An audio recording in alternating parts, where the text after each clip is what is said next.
Bonjour à toutes et tous et bienvenue sur cette vidéo.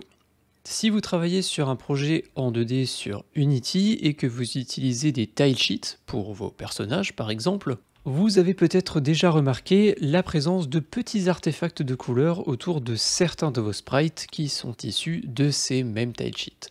On le voit chez moi avec ce personnage, on a de temps en temps une barre noire qui apparaît sur le dessus ou sur le côté.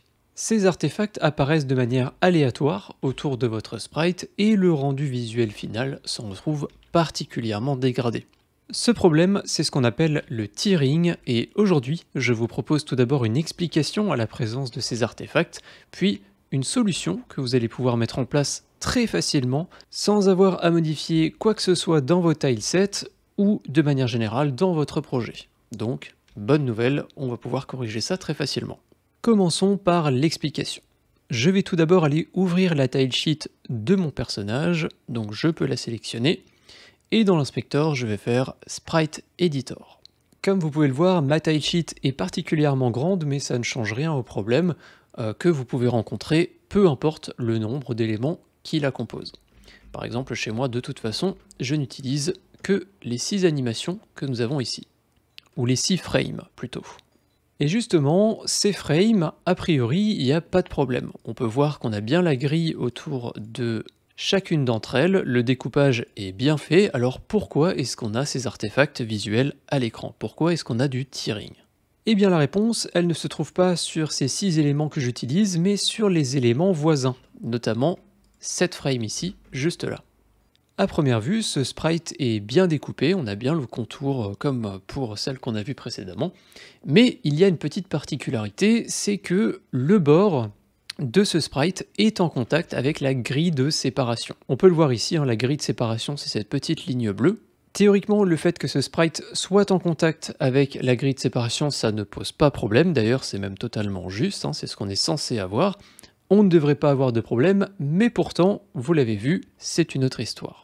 La raison à ça, c'est que Unity, notre logiciel, manque parfois un petit peu de précision. Et à cause de ce manque de précision, lorsqu'on va essayer d'afficher un sprite, eh bien, Unity va grappiller un petit peu sur le sprite à gauche, un petit peu à droite, un petit peu en haut, un petit peu en bas.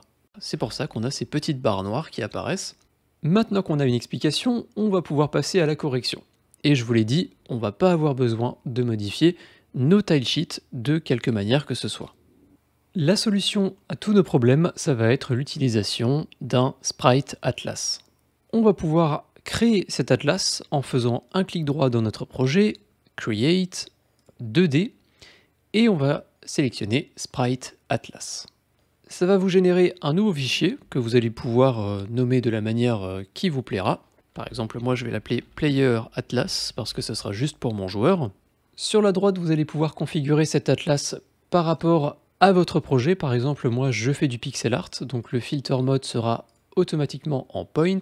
Je vais également modifier le format en RGBA 32 bits, toujours à cause du pixel art. Et de mon côté, ce sera tout. Pour les autres options, je vais les laisser par défaut. Mais certaines d'entre elles seront peut-être à modifier pour vous selon le style visuel de votre projet. Ensuite, on a juste à préciser à Unity quels sont les objets qui vont faire partie de ce packing pour cet atlas. Donc ici, on peut voir que la liste est vide par défaut. On va pouvoir appuyer sur plus. Unity va vous ouvrir une fenêtre qui va vous permettre de sélectionner des éléments dans votre projet. Ici, vous allez juste pouvoir sélectionner votre tilemap. Par défaut, on peut voir qu'il y a des filtres qui ont été ajoutés. Donc chez moi, elle s'appelle NPC Tilesheet. Je double-clique dessus pour la sélectionner. On peut ensuite appuyer sur Pack Preview pour activer l'atlas, pour créer le packing. Et on n'a plus qu'à tester, et normalement notre problème est corrigé. En déplaçant mon personnage, on peut voir que je n'ai plus d'artefacts visuels, il n'y a plus de tearing ni sur le côté, ni sur le haut du personnage. On a donc réglé notre problème sans avoir à modifier quoi que ce soit dans le projet. On a juste généré un sprite atlas pour le visuel du personnage. Si jamais vous avez d'autres éléments dans votre projet qui vous génèrent ces mêmes anomalies visuelles, eh bien vous pouvez utiliser le même atlas. Vous pouvez simplement appuyer sur plus ici, renseigner chacune des tilesets qui posent problème, faire Pack Preview et le problème est réglé. Et c'est tout pour cette courte vidéo. J'espère qu'elle vous a plu, mais surtout qu'elle vous sera utile. Ces petits artefacts visuels dus au tearing sont particulièrement désagréables. La première fois que je les ai vus, je me suis dit que ça allait être très compliqué à régler, jusqu'à ce que je découvre les sprites Atlas, et la magie de Unity a fait le reste. Un grand merci à tous les tipeurs du mois dernier dont les pseudonymes sont affichés sur la droite de l'écran et sans qui ces vidéos ne seraient pas possibles. Si vous appréciez mon travail et que vous avez l'envie et la possibilité de me soutenir financièrement, vous pouvez le faire sur Tipeee, il y a un lien en description. C'est grâce aux dons que ces vidéos existent.